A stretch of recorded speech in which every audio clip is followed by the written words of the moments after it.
This weekend in the church in the United States, we mark and celebrate the call for respect life.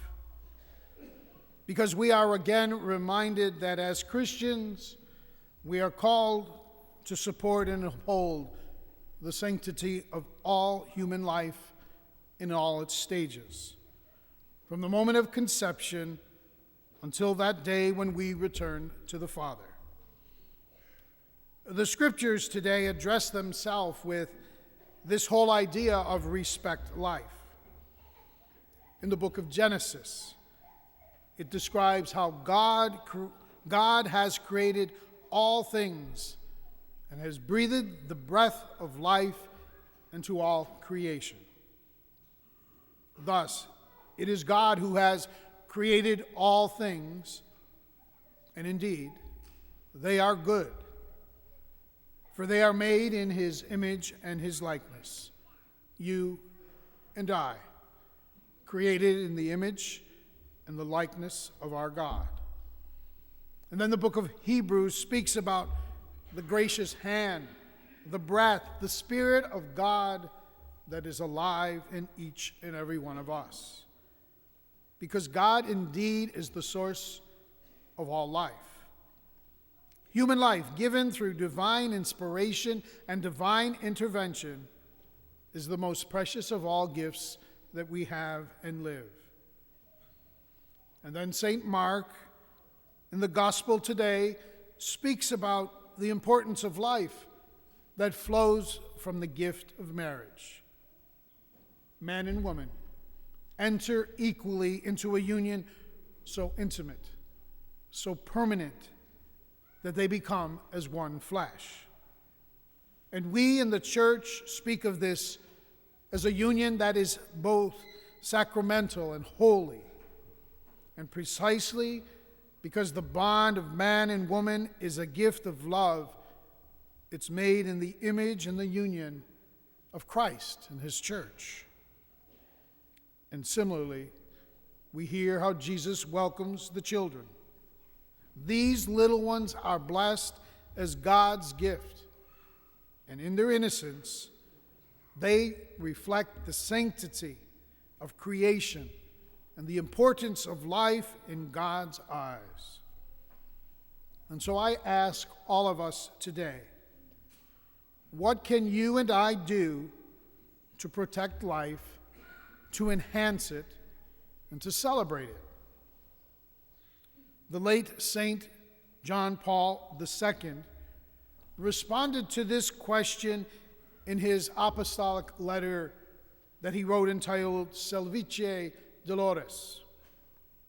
And in his letter he states, our efforts as individuals and as a church are compared to the action of the Good Samaritan. I'm sure all of us know and are familiar with that parable of the Good Samaritan.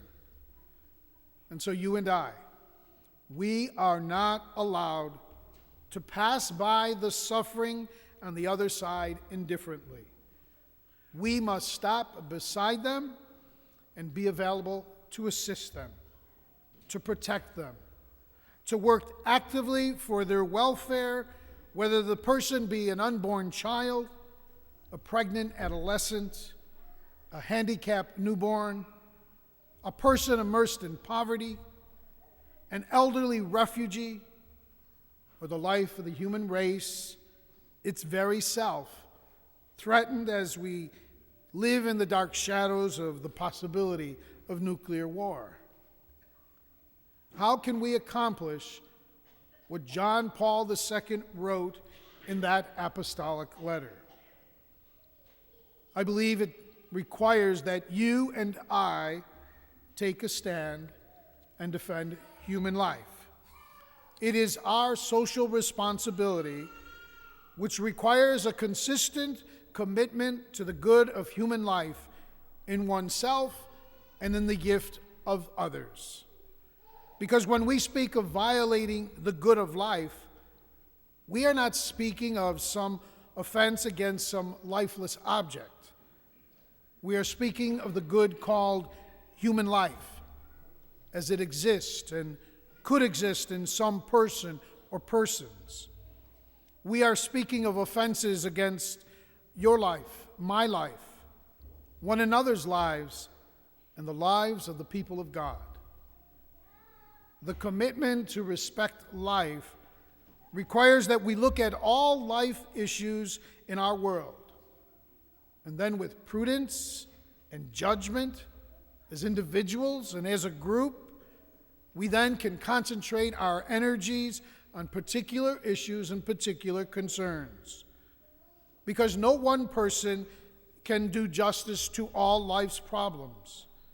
So it requires that all of us become involved, that all of us take a stand, that all of us defend life in all its manners and all its forms.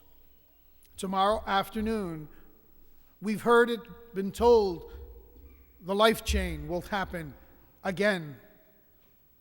You've been invited by our pastor, Father Leon, to join him, to be with him. Some have signed up. We'll go and be there. Think about what you might do if you can't go, how you can spend maybe that time in quiet prayer at home, reflecting upon the sanctity of life. Or maybe you can go and join them and share that time in quiet prayer as we call one another in the world and our community to respect life in all its forms.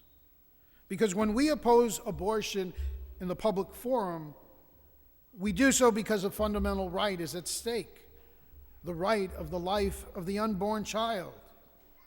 And when we oppose any such policies as would directly target civilian centers or inflict catastrophic damages or nuclear arms, we do so because human values could be violated in such an attack. The attitude of our concern for the needs of others expresses our attitude of love and a call for peace in our world, a call to defend human life, be it the life of the unborn, the disabled, the elderly, the poor, or our human race as we live every day. We have heard how the scriptures today reveal to us that we are each created with a desire to love and to be loved. The more we love, the more like God we can become, because God indeed is love. Marriage, family life is one way, along with consecrated celibacy and a chaste single life. It also calls all of us, wherever we are, whatever state we might be in at this very moment, that we must grow in our world for the sanctity and the holiness of every human person. The supreme example of love that we are called to follow, whether we are married or single, widowed, or whatever state we may be, we are called to be an image of Jesus Christ. In a brief moment, we will be invited to share the Eucharist. We will be invited to become one flesh, one body, one blood, broken, poured out for Him.